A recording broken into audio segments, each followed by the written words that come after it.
Guys, welcome back. नए दिन की शुरुआत हो चुकी है। अभी बालकनी में आपको मैं सुबह का एक बार नज़ारा दिखाता हूँ यहाँ का। मैं आपको बता देता हूँ कि इस होटल का मैं पे कर रहा हूँ 1600 रुपये के लगभग। हालांकि इतने महंगे होटल्स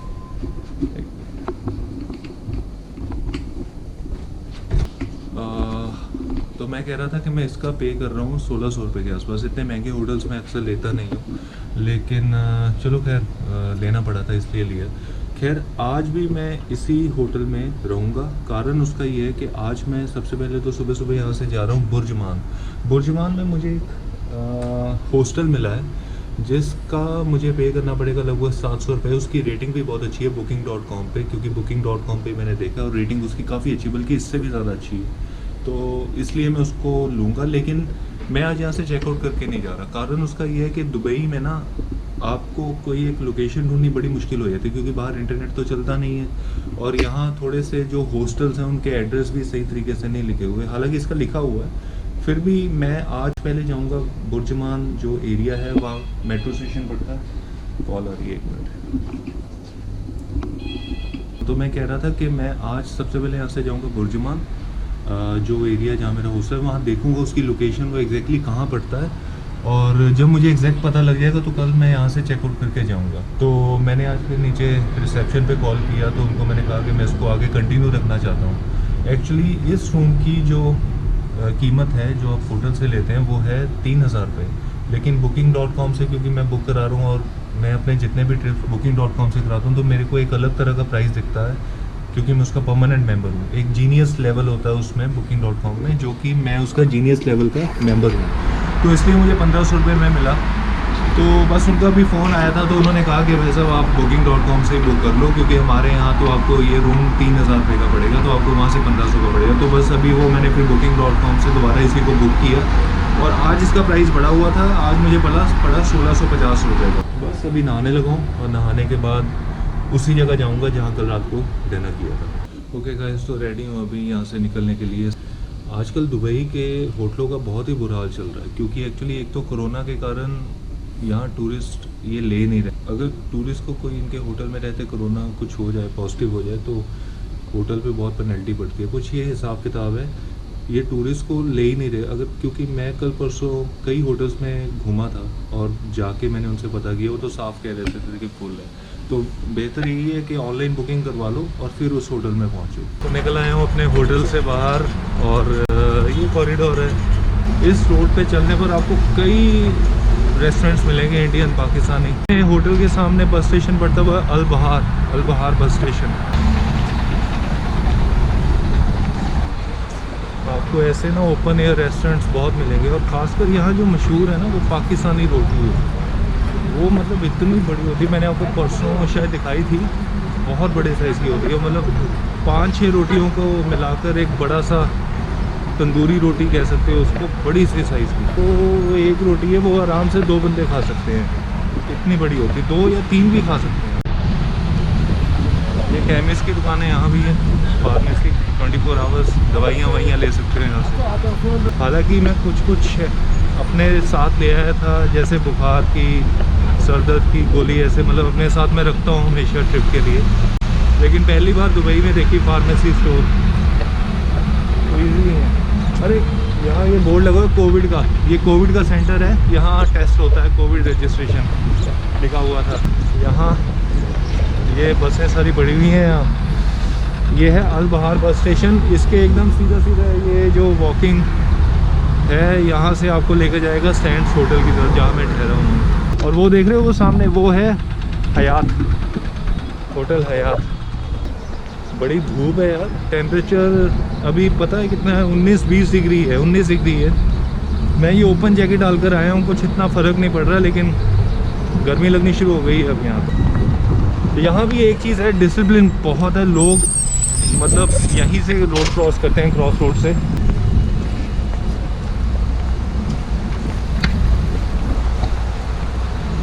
और मतलब मैंने एक चीज़ देखी है, जो गाड़ियों वाले भी हैं ना, उनको जल्दबाजी नहीं है। वो मतलब जो पैदल चलने वाले लोग हैं उनको सबसे पहले मौका देते हैं। मतलब ये नहीं कि हॉर्न मार के आप पैदल चलने वालों को मौके ना दो। ये देखो जैसे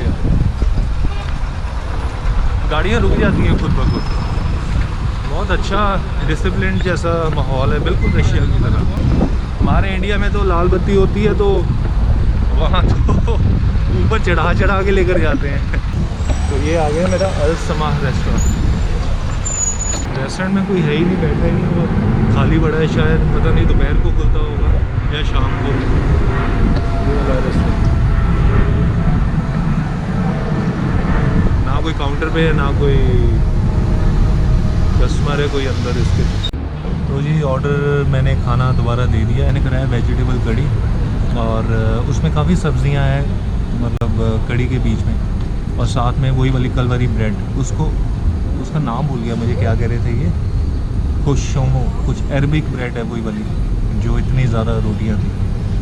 तो उससे कम कुछ मिलता नहीं है रोटी, वो इतनी पैकेट ही मिलता पूरा, तो वो लेना पड़ेगा। हालांकि मैं पहले फ़्राइड राइस लेने लगा था। फ़्राइड राइस की क्वांटिटी बहुत ज़्यादा थी और फ्राइड राइस यहाँ मिल रहे हैं 10 दरम के, मतलब 200 रुपये की।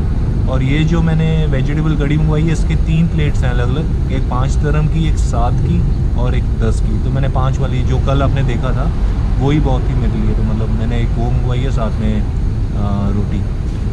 बस अभी बैठा हूँ यहाँ, और वहाँ कल उसी जगह पे, कल जहाँ बैठा था इस टेबल पे और आज इस टेबल पे ओपन।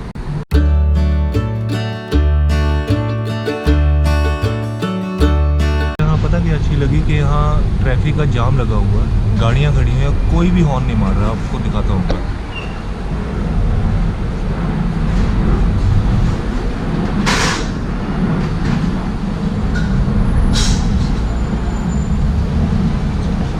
मतलब देख रहे हो, हॉर्न की आवाज़ कहीं नहीं सुनती है, कहीं भी नहीं, और आराम से आप वेट कर रहे हो, पेशेंस है आपके अंदर। रेड लाइट पर गाड़ियाँ पहले ही रुक जाती हैं, पैदल चलने वालों को आप पहले जगह देते हो जाने के लिए। तो यही कुछ चीज़ें हैं जो किसी भी देश को बहुत अच्छा बनाती हैं।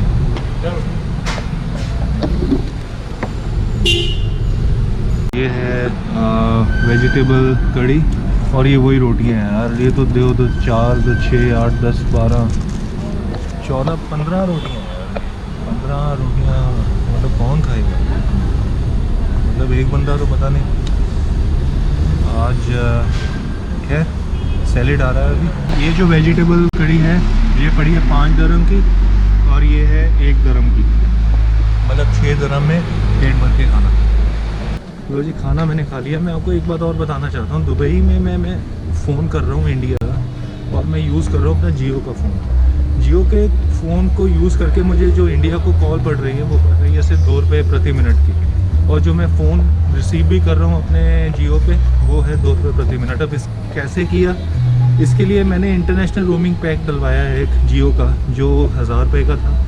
उसमें मुझे 980 रुपीज़ बैलेंस मिला, और उस बैलेंस को मैं कॉल करने के लिए यूज़ कर सकता हूँ 2 रुपये प्रति मिनट इंडिया के लिए, और 2 रुपये इनकमिंग भी, और 2 रुपये ही दुबई में भी मैं कहीं भी कॉल कर सकता हूँ। जब मैं एयरपोर्ट पे उतरा ही था, तो हालांकि जब लैंड ही किया था तो मेरे को मैसेज आ गया था जियो वालों की तरफ से कि आप 2 रुपये पर मिनट में खुल के कॉल कीजिए। लेकिन इसमें फ़र्क ये है कि आपको इसके लिए इंटरनेशनल रोमिंग पैक डलवाना पड़ता है 1000 रुपये का। हालांकि जब मैं थाईलैंड में था, थाईलैंड में भी मैंने जियो फ़ोन यूज़ किया था कॉल करने के लिए, लेकिन वहाँ कोई इंटरनेशनल रोमिंग पैक नहीं डलवाना पड़ा। वहाँ जो बैलेंस में पैसे पड़े होते थे उससे ही कट जाता था सीधा। यहाँ दुबई में बैलेंस में से नहीं कटेगा, आपको अलग से 1000 रुपये का चार्ज करवाना पड़ेगा, जिसको कि आप कॉल करने के लिए यूज़ कर सकते हो। मेरी बस का नंबर है C03। ये सामने बस देखना, 2 बसों को जोड़ के एक बस बनाई गई है, अगर आपको दिख रही होगी वो 1 और 2। ये मतलब कट कैसे लेती होंगी इतनी बड़ी बड़ी बसें हैं। मैं सोच रहा हूँ कि जब मोड़ आते होंगे तो कैसे मुड़ती होंगी, या तो सीधी सीधी चलती रहती हैं। मतलब ये सही है यार, जैसे ट्रेन के 2 डिब्बों को जोड़ा होता है ना, वैसे ही है ये भी। एक बात आपको और बता दूं, कल जब मैं एयरपोर्ट से आ रहा था तो ये कार्ड आपको बस में एंटर करते हुए स्वाइप करना है, और जिस स्टेशन पे उतरोगे वहाँ से दोबारा स्वाइप करना है, ताकि आपकी टिकट का स्टार्ट पॉइंट और एंड पॉइंट रिकॉर्ड हो सके, और उसके बाद आपके उस हिसाब से पैसे कट सके। लेकिन मुझसे गलती हो गई कि मैंने एंटर करते वक्त तो स्वाइप किया, लेकिन जब मैं अपने स्टेशन पर उतरा तब मैंने स्वाइप नहीं किया, इसके कारण अब मुझे पेनल्टी पड़ेगी 5 दरम एक्स्ट्रा, मतलब 7 दरम की पूरी टिकट कटेगी। मेरी बस आ गई C18।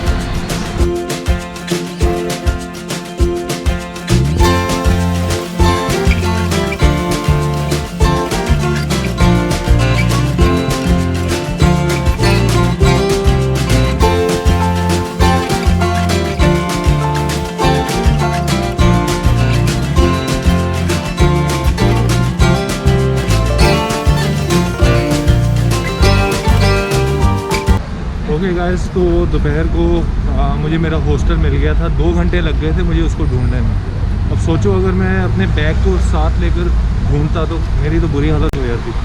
खैर हॉस्टल मिल गया। अब मैं कल सुबह सुबह वहाँ शिफ्ट करूँगा। यहाँ कल सुबह यहाँ से मैं 12 बजे चेकआउट करके वहाँ सीधा चला जाऊँगा। और वो जो एरिया वो सिटी सेंटर के थोड़ा नज़दीक है, मतलब जैसे जुमेरिया हो गया या बुर्ज खलीफा हो गया, उसके नज़दीक पड़ता है वो एरिया।